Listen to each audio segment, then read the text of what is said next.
Depuis le Soleil, la Lune et le feu jusqu'aux conducteurs ultramodernes, l'histoire humaine est étroitement liée à la lumière. Les derniers progrès scientifiques et techniques ont rendu nos vies plus agréables et plus sûres. La lumière du jour nous apporte du bien-être et de la sécurité.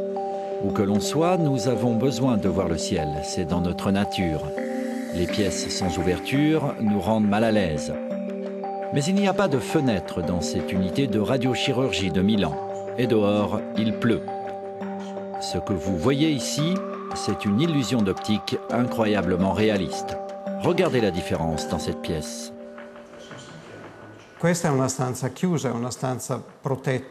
Ici, c'est un espace fermé, protégé à cause des radiations. Et cela peut rendre les patients claustrophobes. Cette fenêtre crée une impression de lumière extrêmement réaliste, exactement comme avec une véritable fenêtre. Et vous vous sentez mieux et plus apaisé quand vous entrez dans la pièce. Voici le système optique qui se cache derrière cette fenêtre. Pour l'instant, il est assez imposant et coûte le prix d'une voiture. C'est le résultat d'un projet de recherche européen. Il consomme seulement 300 watts et a déjà reçu plusieurs prix dans le domaine de l'industrie. Comment fabrique-t-on une fenêtre virtuelle? Ce dispositif est basé sur un projecteur LED qui présente toutes les caractéristiques du spectre de la lumière du jour et crée un faisceau étroit avec des ombres réalistes. À l'intérieur de cet appareil, il y a tous les systèmes optiques qui permettent à celui qui observe de percevoir l'image du ciel avec le soleil infiniment loin.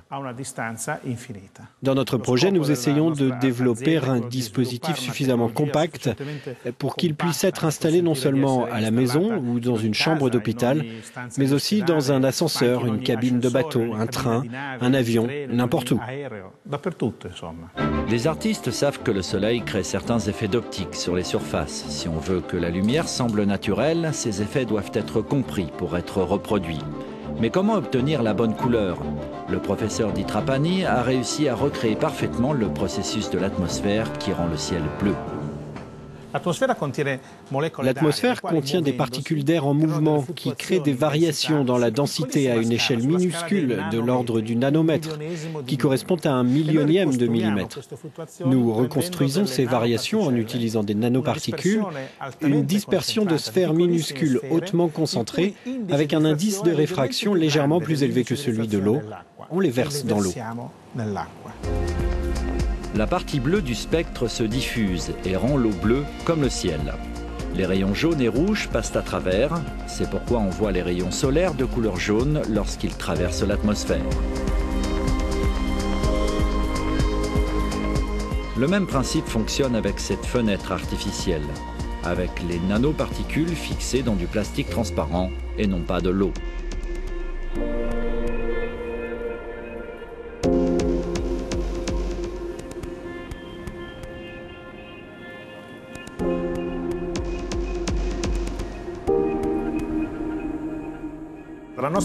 Notre technologie n'est pas une lumière artificielle, c'est une fenêtre. Une fenêtre qui recrée l'espace infini auquel l'homme s'est habitué depuis des centaines de milliers d'années. Les inventeurs voient cela comme une nouvelle philosophie pour éclairer les intérieurs. Contrairement aux lampes qui créent des faisceaux lumineux et nous rappellent que l'on est cerné par l'obscurité, ces fenêtres créent un monde ensoleillé, un monde que l'on peut éteindre avec un interrupteur. Les LED inorganiques présentent de nombreux avantages, le principal étant leur luminosité et leur efficacité. Mais les diodes émettant la lumière naturelle possèdent des qualités uniques qui ouvrent des perspectives complètement inédites. Nous sommes à Eindhoven, où des designers industriels rencontrent des chercheurs en sciences des matériaux. Ils échangent des idées sur la façon d'utiliser les composants électroniques, y compris des diodes organiques, pour de nouveaux produits.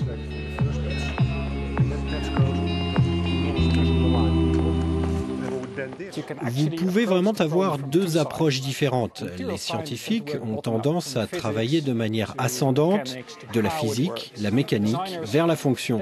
Les designers, eux, partent de l'extérieur, du sens de l'objet, des raisons pour lesquelles on voudrait l'utiliser. La pédiatrie est l'un des domaines dans lesquels l'électronique flexible et intelligente peut s'avérer particulièrement utile. Les lumières de cette nappe peuvent interagir avec les assiettes et les plats pour rendre magiques les repas à l'hôpital. On a demandé aux médecins quel était le principal problème pour un enfant pour récupérer quand ils sont hospitalisés. On est allé dans les unités de cancérologie par exemple et l'une des principales difficultés rencontrées était le manque d'appétit et il est fondamental de manger pour récupérer. Donc l'idée était de travailler sur ces situations et d'apporter un peu de magie à tout cela.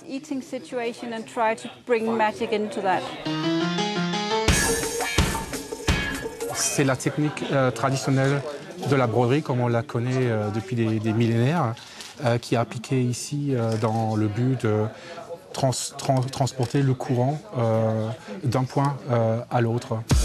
Voici un autre exemple. Ce bracelet jouet semble prendre vie quand on le touche ou quand on s'en occupe. Un moyen attractif de distraire les enfants pendant des actes médicaux désagréables.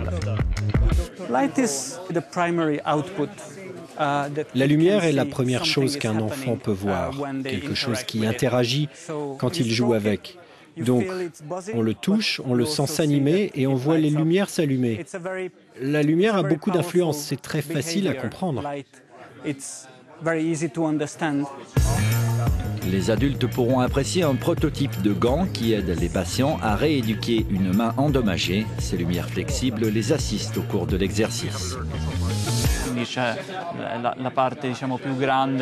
Cette grosse lumière indique si le mouvement a été fait correctement ou non, et celle au niveau des doigts s'allume quand il se plie. Contrairement aux LED qui créent de petits points lumineux, les diodes organiques éclairent les surfaces. Le problème aujourd'hui, c'est que les grandes diodes sont difficiles à fabriquer dans des évaporateurs sous vide et qu'elles restent très chères. Mais ces chercheurs européens développent une nouvelle technologie pour imprimer des LEDs organiques en rouleau, pour rendre ces sources lumineuses aussi grandes et aussi souples que du papier peint. Oui, c'est vraiment très souple.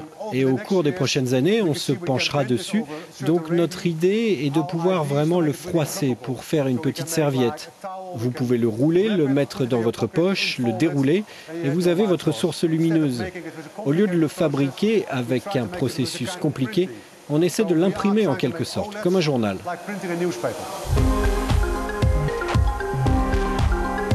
Cette ligne prototype utilise de la peinture argentée pour imprimer des circuits électroniques sur du film polymère transparent. Pour accélérer le processus, l'appareil sèche la peinture grâce à une lumière puissante.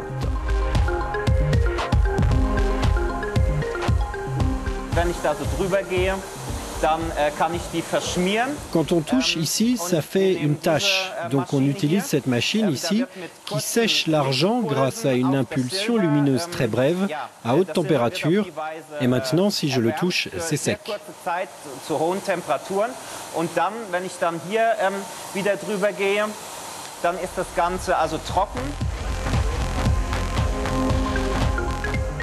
Cela peut devenir la couche de base pour fabriquer des LEDs organiques de grande taille.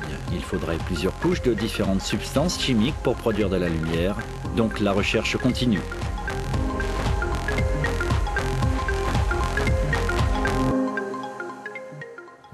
Les nouvelles technologies dans l'éclairage nous apportent plus de confort et créent des possibilités fantastiques pour le consommateur de demain. Mais les perspectives sont encore plus larges, même dans les champs les plus traditionnels. Par exemple, pour tester la sécurité alimentaire de nos produits agricoles, un nouvel outil nous éclaire sur cette question. En Italie, la Vénétie est une région célèbre pour ses vins et ses fromages. Cette entreprise locale fabrique de la mozzarella et d'autres produits laitiers depuis le 19e siècle. Ce fromage est conditionné grâce à un mélange particulier de gaz atmosphérique qui empêche l'aliment de se détériorer.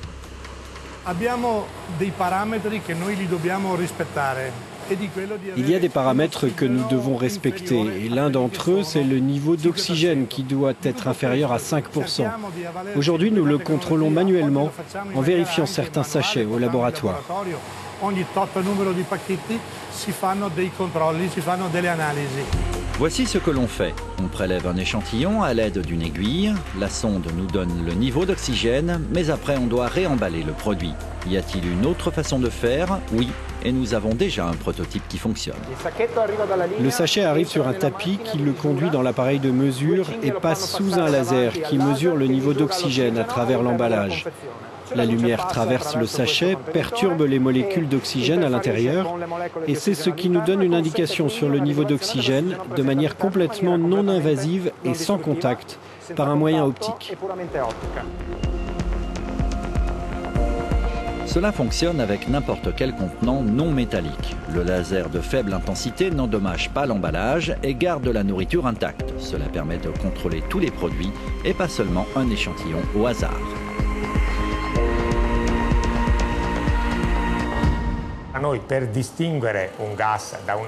Pour différencier un gaz d'un autre, on l'éclaire avec le laser à une fréquence qui n'est absorbée que par certains gaz. En mesurant la quantité de lumière absorbée, on trouve la concentration et la pression de ce type de gaz, en particulier à l'intérieur du sachet.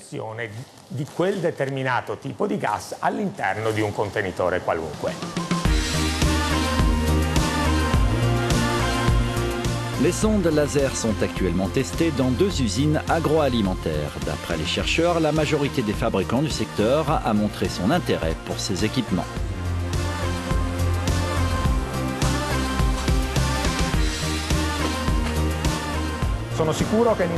Je suis sûr que l'industrie va apprécier cette technologie qui permet de contrôler à 100% les produits et d'offrir un niveau de sécurité alimentaire bien plus élevé. Du bien-être apporté par des rayons solaires produits par l'homme à l'amélioration de la santé et de la sécurité alimentaire, les brillantes idées des chercheurs européens nous offrent un nouvel éclairage sur notre avenir.